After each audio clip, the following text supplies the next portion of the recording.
shift the way you lead, the way you live.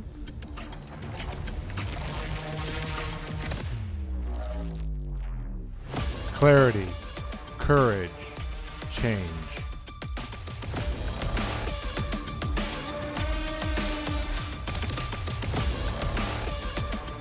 Because your next level won't wait. This is Monday Mindshift, the clarity you've been craving, the shift you didn't know you needed.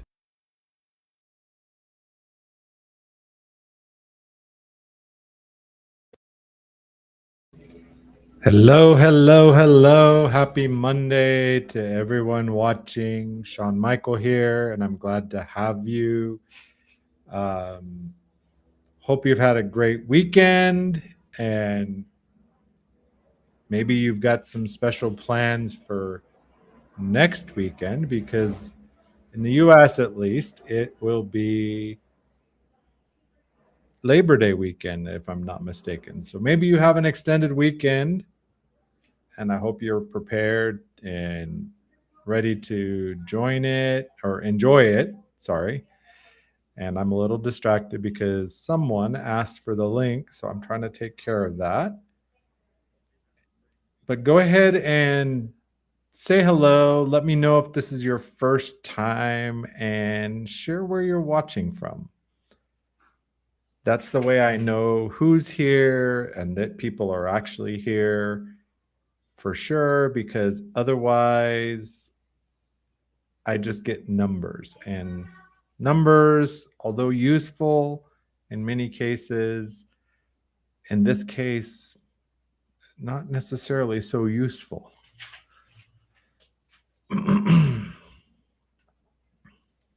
All right, let me see what's going on here. If I have any comments yet. Tom, welcome. Bill, good to see you. I know Bill's in Florida. I'm not sure where Tom's at. Good morning, good evening, good afternoon. I know I borrowed that from, I can't remember the movie, but I remember the scene, right? Where the guy who lived in the bubble and it was just a TV, his whole life was a TV show, right? It's a good point. Like, are you living your life? Or is it just a TV show that you're performing unaware? Joining from Alaska, Bill, you're too much. It was a good weekend. It was a busy week last week because Tuesday I was on with Nicole Angay Galindo, with the person behind the pen, and we were talking about the new upcoming book, Men, Money, and Mental Health, of which I am a co-author. And then Saturday, I got the opportunity to speak at the Metal Men Unconference. And I talked about from performance to purpose using the Real Mastery Framework. And it was a great event. There were a lot of great speakers and a lot of great connections made. Really powerful group. I know a few people in my audience have been there, were there. So thank you guys for coming. And if you're interested in knowing more about Metal Men, feel free to reach out. And then yesterday evening, Dr. Tanya Farhan and Damian Kinsey hosted Nicole, myself, and Rich Bishop and Aram to talk again about the book. We're really excited to open this conversation about the things men carry, the conditioned beliefs, etc. So I think it's a very timely topic to talk about the life of men and how money and mental health play into that. Anyway, for today, I want to start with something really small. I want you to think of a room you were in last week. Maybe it was a meeting, you had a client call, could have been your in-laws' kitchen. Where doesn't matter. But pick one where you were a little different than you are at home. And I'm not talking about a fake version of you. I'm approaching this very, very carefully because I'm not calling out fakeness. That's not what I mean. And that can be where this conversation gets a bit derailed sometimes. I just want to look at a narrower, say that one 3 times fast, narrower version of yourself where maybe you didn't show all your edges. Part of you left at the door or you left back at home. Now, some of you, I imagine it came really quickly. And that's what I'm interested in today. Why? That's the question underneath it. Or here is the question underneath that. And it's this whole episode. And that question is, who asked you to be that way? Now, I imagine at one time, somebody did. That's what we're going to look at today. Somebody asked and you delivered. And you likely got good at it. The disconnect is perhaps nobody ever said you could stop. Now, last Monday, we talked about the things you know you should be doing, but you don't start. How the real cost behind that is this fear of starting over and starting out and being bad at something with an audience where people see you. That was the start. Today, we're looking at what we're going to stop. And I want to define a word before it causes any difficulty, any confusion. Because the topic today is the identity you keep performing. And that word, and good morning, Leslie, performing. Maybe half of you are going to hear some kind of accusation. Right? We hear performing, we think fake, phony, playing pretend. That's not what we're talking about. If you spend the next 20 minutes defending yourself against a charge that I am not making, you'll miss out on the important thing here. Nobody in this room is faking anything. What I see happening, it's a lot more ordinary than that. And that makes it harder to see. So some point in your life, somebody needed something from you. Could have been a parent that needed you to be easy because they were already dealing with a lot of other things going on.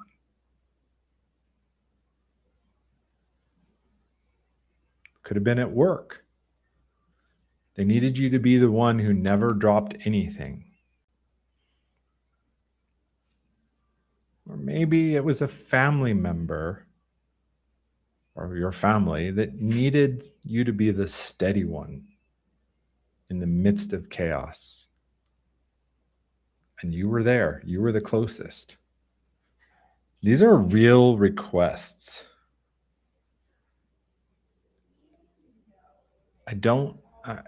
Not manipulation or a trap.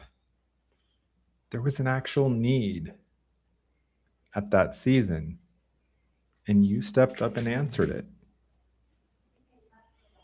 And you were good at it. That's what makes it so hard. You didn't just comply, you got genuinely skilled at being that person. And people came to rely on that because it worked. What happened is the season ended and nobody sent the notice. So, what I'm saying is, you're not maintaining a lie. It's just a contract that ran out. So, let me tell you about my own situation. Back in 7th grade, there was a smile I used to wear. I can actually still feel it. Wasn't a happy smile, more like a question. A question of on the face of somebody asking for permission to be in the room. And I performed it, and it earned a positive response. So much that I adopted it as an SOP. And let me be honest about what it was really doing, because I believe some of you will recognize it. It was accurate. I read the room correctly. That room wanted the easy one, and I gave it to him. Everything worked out. People were fine. Nothing bad happened. Then I got good at it. And that's what matters. Because we don't keep the thing that fails. I kept it because it worked. I was 12 years old and I had found a reliable way to be safe in a room full of people.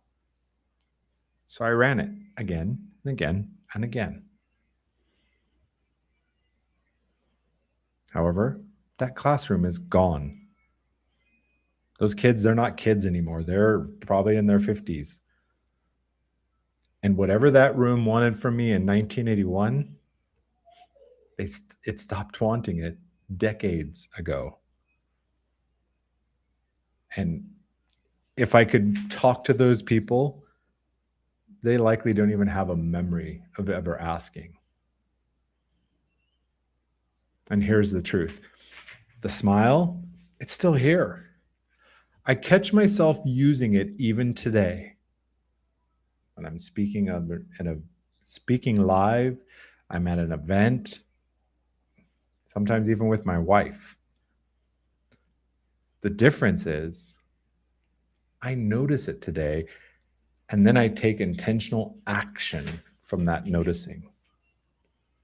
I'm not telling you this from the other side. As I said, I notice it today, which I didn't have at 12. I catch my face doing the thing in a room where nobody asked for it.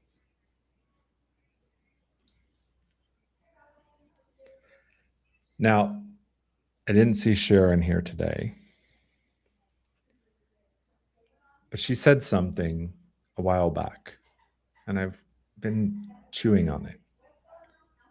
She talked about having 3 versions of herself: public, private, and personal. And she described it in this way: me to myself. That's a pretty clean way to see it. And alone, it's not a problem. We all run a public version, and that's not it's not a problem. That is being a human being in this world. My question is narrower than that. It's whether the public one has started running when nobody's watching. It's when that tightened version of you follows you home.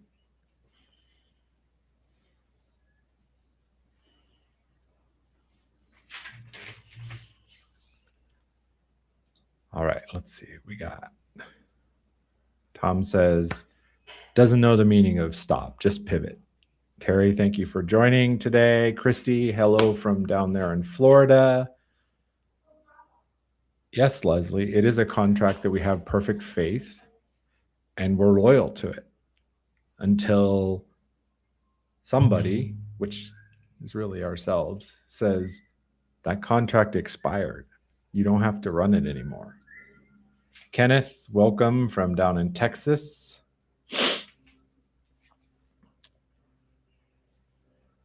Tom, yes, we mistakes, we can learn and pivot. And that's the smart move, is that we learn and we pivot. But sometimes we don't see it.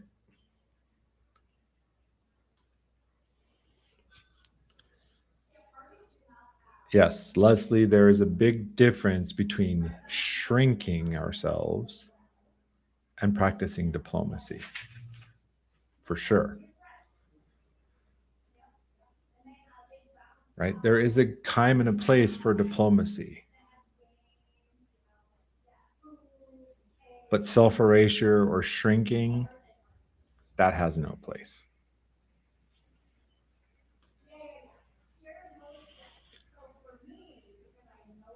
All right.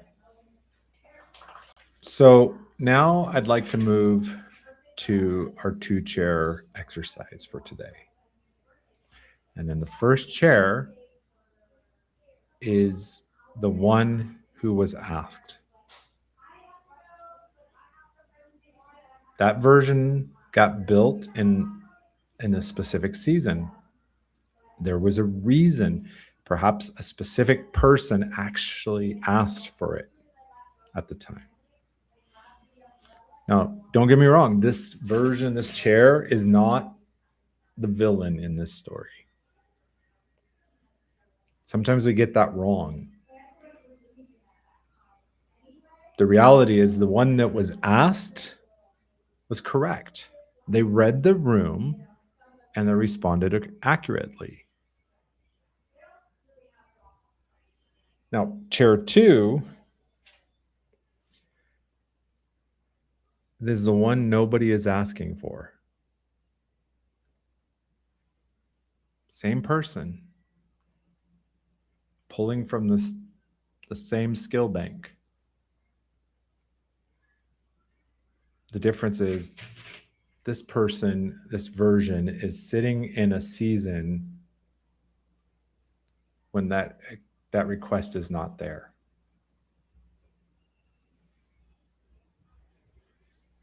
And nobody said anything because, hey, people are still benefiting from that version. And there's no reason to bring it up.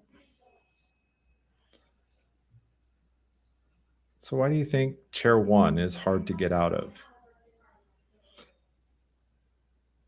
And I want to say, as I said before, it's not comfort, right? A lot of times we don't move out of comfort. This one is not comfort. It's loyalty. We feel like leaving that chair is betraying the one who asked us for that version of ourselves. Telling them, I'm done. That didn't matter. For some of us, the person who made the request isn't even here anymore. So we can't check in with them. The problem is the contract stays open indefinitely because that person's not here to close it. So the question today is the one we always ask at this point. It's not which chair is better, because both are me, both are you. And chair 1 served its purpose when it was needed.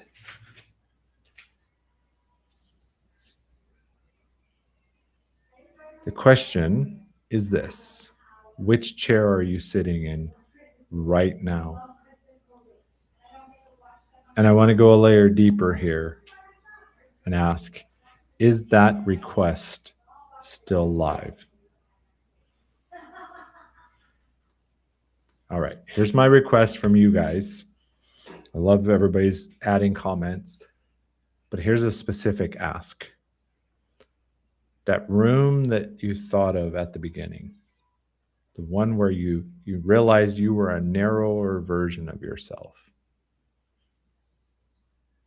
Simple question. Did you choose it, or was it set over time?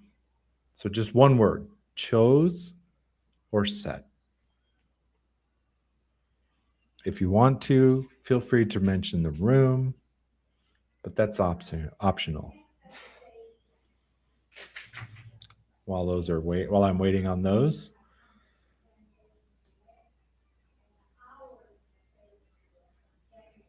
Yeah, good point, Tom. Falling down, we get back up. One of my favorite sayings is a Japanese saying. They say, Nanakaroshi ya oki, which means fall 7, get up 8. Right? We cannot learn, we cannot grow by staying on the floor. You got to get up, take the learning, and move forward, as you say. That's empowerment, Christy, to be able to show more of our true personality, our true self in public, where we don't have to shrink, we don't have to narrow or practice the diplomacy, or at least not as much, right, Christy? All right, David. I haven't seen David here in a while. Good to see you, David. Playing small, we serve nobody. Yes, Marianne Williamson. I love that quote from Marianne Williamson. It's not our light, not our dark that we fear, but our light. And we ask ourselves, who am I to be powerful and great? And she says, who are you not to be?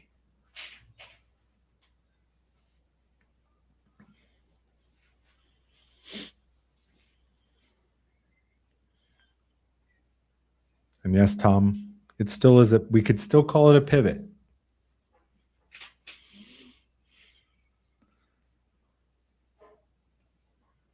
All right.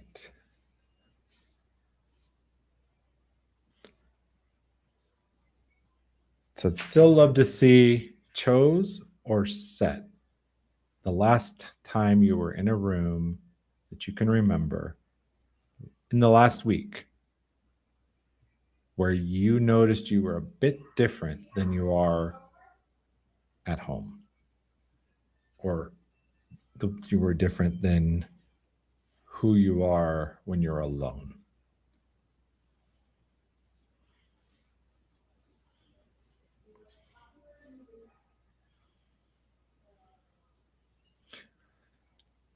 I haven't seen those come in.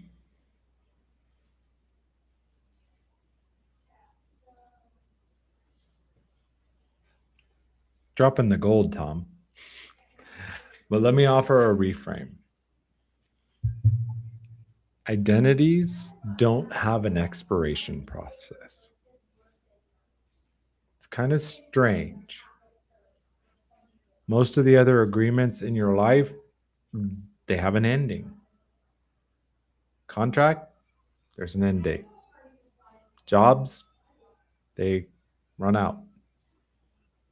Even leases and rental agreements, there's a date, there's somebody says, your obligation's complete.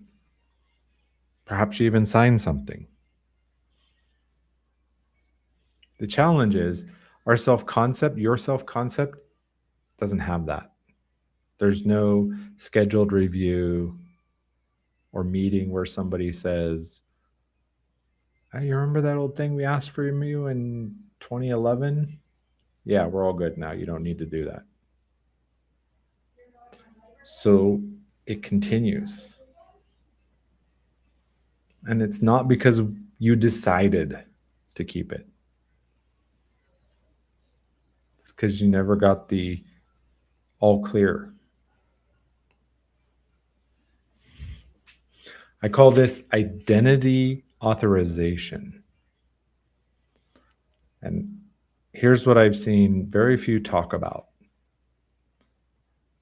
You needed the authorization to become that person, and you got it.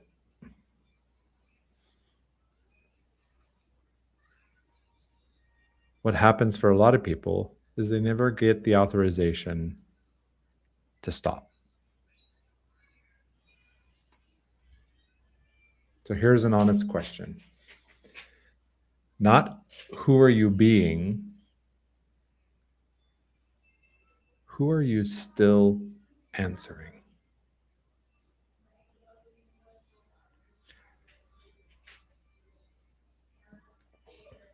And let me be direct, because I realize how this could land.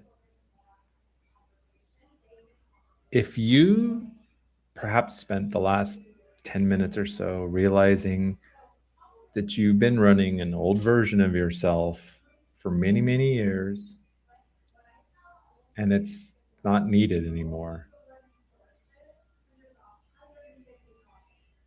don't turn that into your prosecutor. Because it's not that you deceived anyone. You answered a real request. You were good at it. And perhaps you've done it for a long time and it cost you something. This is closer to devotion than dishonesty. As I said, the reason it still runs is because there was no ending ceremony, there was no closing ceremony for it. So this isn't weakness or vanity. It's simply an open loop that doesn't have a mechanism to close it. And here's the truth. Nobody's coming to release you. There's no letter in the mail. You're not going to get called into a meeting. Truth is, the person who made the request probably doesn't even remember making it.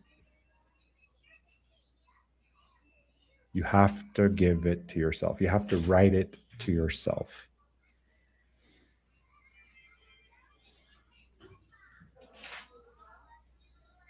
So let's go back to the room you picked at the very start. That narrower version of you that showed up. The one that somebody asked for in the past, and you delivered it. Has that request expired? Has that person moved on and you're just left holding the paperwork? I want you to take this with you. And I don't want it posted. And there's a reason. This is yours. No audience needed. Finish this sentence sometime this week when you're alone. If I stopped performing blank, I could try blank for the next 7 days. Small, just 7 days. We're not asking for a life change.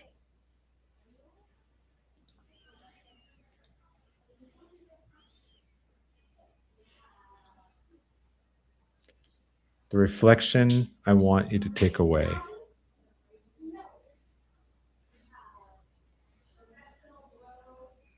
Take it into your week. Don't answer it now. Who asked you to be that? And are they still asking?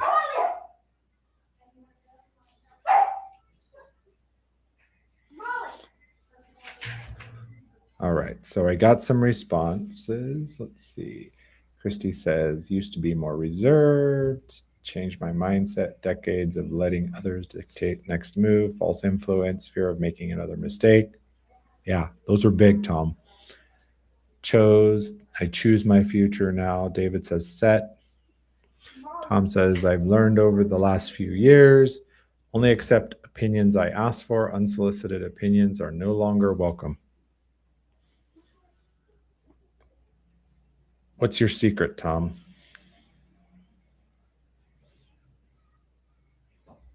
Love it, Christy.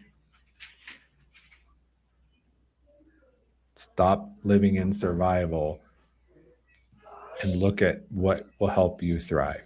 What, as Marie Kondo says, right? Does it bring you joy? Does it serve you? If not, and it aligns with what Tom said, right?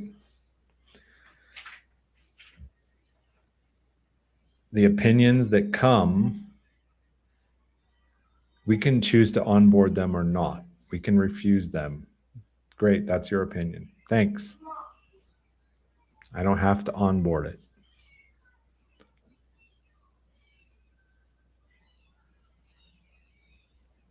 For sure. Right? Learning from others, watching others, our own mistakes.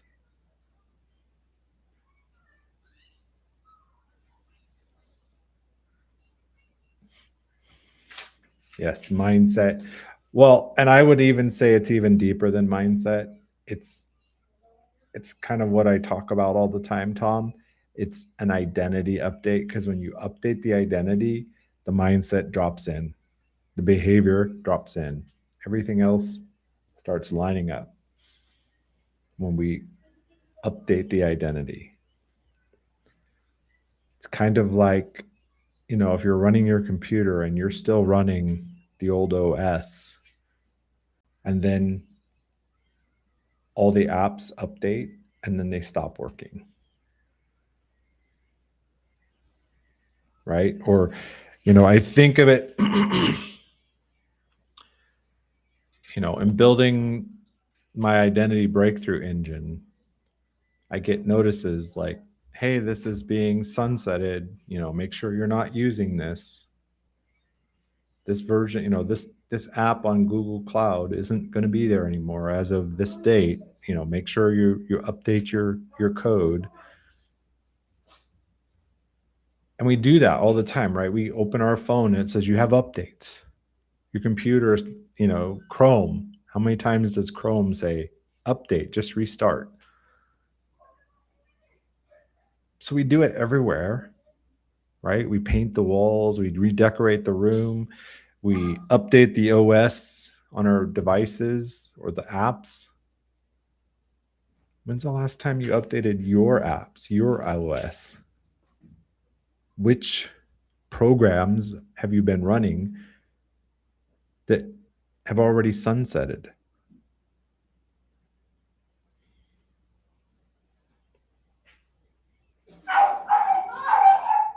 Yeah, David, the inner critic is the usually the last one to fall, the last one we learn to acknowledge and let it go. For sure.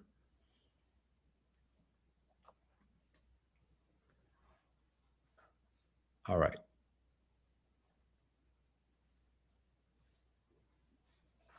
So if anything moved for you today while I was talking, maybe you don't have a name for it. I would say that's something worth following.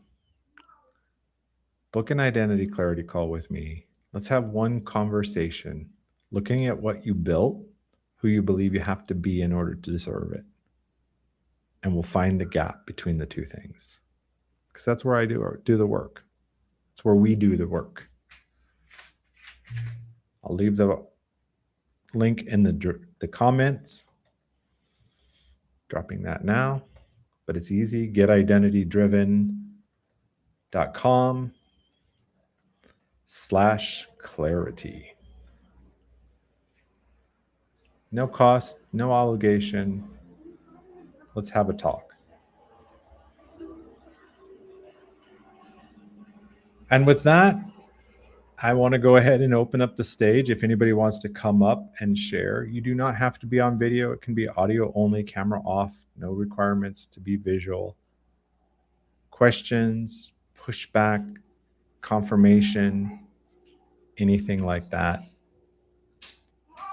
Let me get that link and drop that. Tom says, sometimes I will let others talk and voice their opinions, but there comes a time when you just have to shut them down. But you can also decide whether you want to continue listening, for sure. Lisa, welcome. Glad to have you drop in. Be sure to catch the replay so you get the meat.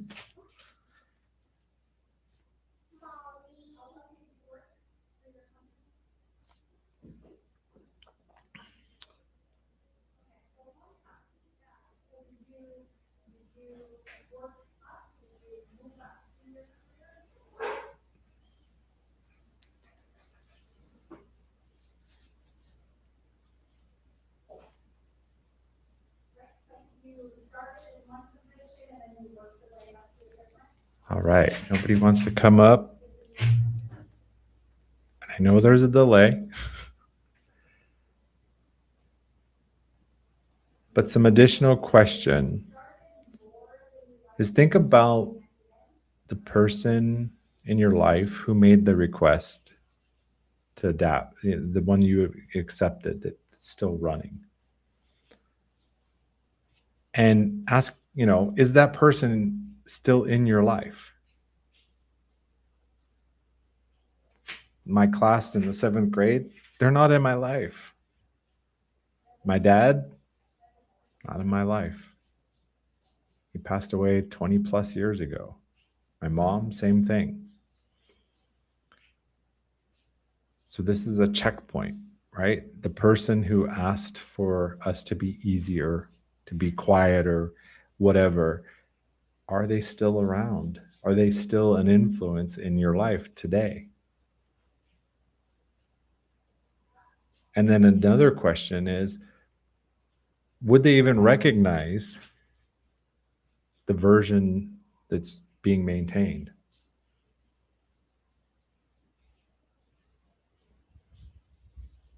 And tell me this, what's the room where you see yourself as fully yourself?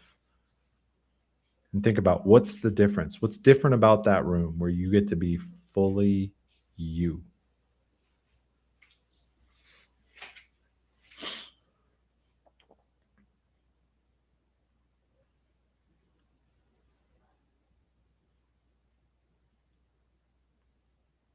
My guess is that space where you get to be fully you, one word, safe.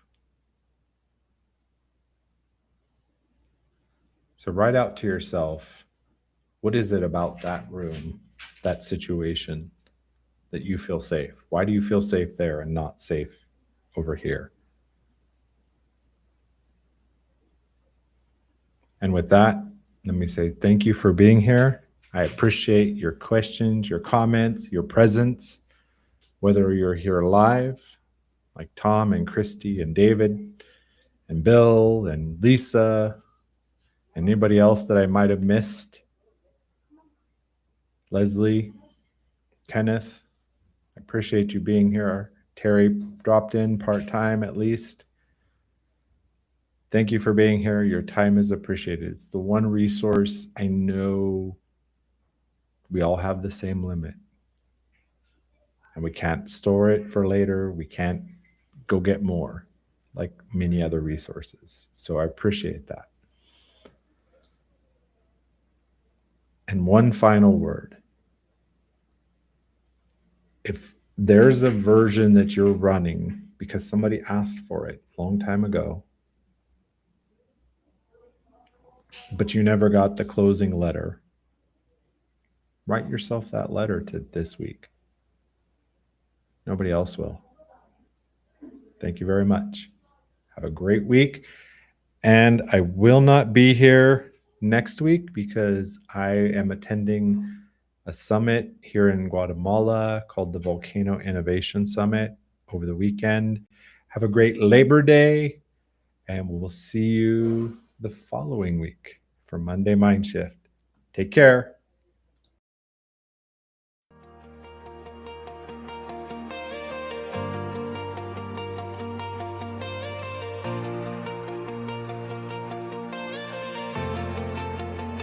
In the shadow of a mirror, where the past holds tight, he walks in with fire, igniting the night. A truth seeker's vision, he shines through the black. With every step forward, he won't look back. Telling tales of struggle, the masks we wear, we're bound by the labels, lost in the snare. Time to break free from those chains of doubt. With his voice like thunder, he calls us out. This is the awakening. The rebels arise. Feel the storm within you. It's time to defy. We're breaking the silence, tearing the walls. With the identity disruptor, we answer the call. No more hiding in shadows. We step into